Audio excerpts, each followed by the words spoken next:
Dans un instant, nous recevrons Bichente Lizarazu, le consultant foot de TF1. On va parler évidemment de la Coupe du Monde au Qatar qui démarre dimanche. Et on en parle aussi dès maintenant avec les télescopages de Bruno Donnet. Bonjour Bruno. Bonjour Philippe. Tous les jours, Bruno, vous scrutez ici les curiosités médiatiques. Et à 3 jours du début de la Coupe du Monde de foot au Qatar, c'est dimanche, vous voulez nous dire un mot du premier match de la compétition? Oui, car la toute première confrontation, Philippe, a déjà commencé. Et c'est un match de communication. Une opposition frontale, virile et pas toujours très correcte entre, d'un côté, ceux qui souhaitent utiliser le mondial comme caisse de résonance médiatique pour alerter sur les problèmes de respect des droits de l'homme et de l'environnement, et de l'autre, ceux qui aimeraient rester dans un périmètre purement sportif.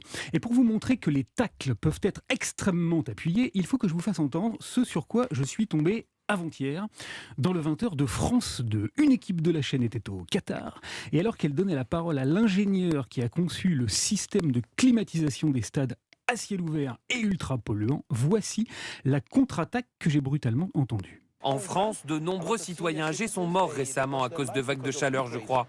La France ferait mieux de s'intéresser à ce genre de technologie pour faire baisser la température.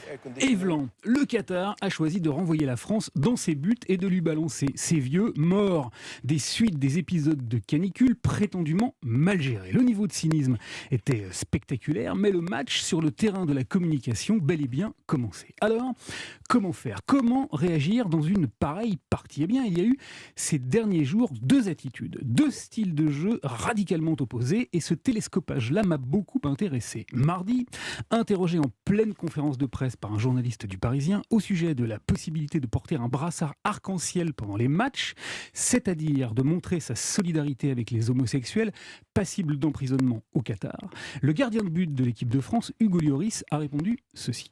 Lorsqu'on est en France, lorsqu'on accueille des étrangers, on a souvent l'envie qui se prête à nos règles, qui respecte notre culture. Et j'en ferai de même lorsque j'irai au Qatar, tout simplement.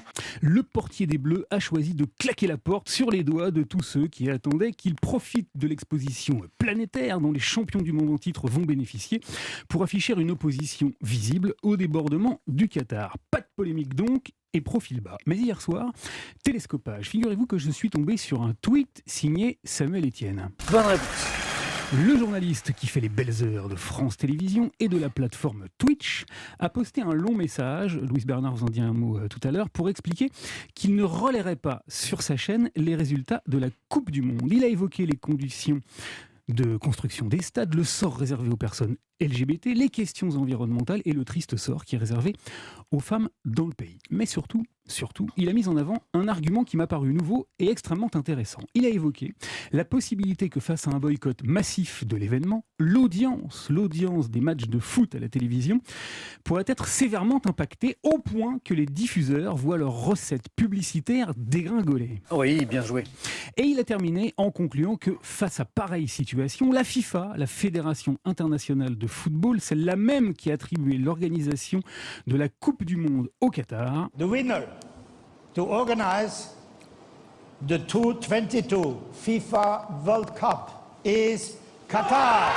y réfléchirait peut-être à deux fois avant de s'asseoir sur le respect des droits de l'homme et de l'environnement, avant d'attribuer l'organisation de sa prochaine Coupe du Monde à n'importe qui. Lumineuse analyse qui méritait une plus grande audience. Merci beaucoup Bruno Donnet, ça ne pouvait pas mieux tomber. On va continuer à parler foot avec Bichente Lizarazu, je le précise. L'entretien a été enregistré avant-hier mardi puisque Bichente Lizarazu est aujourd'hui au Qatar.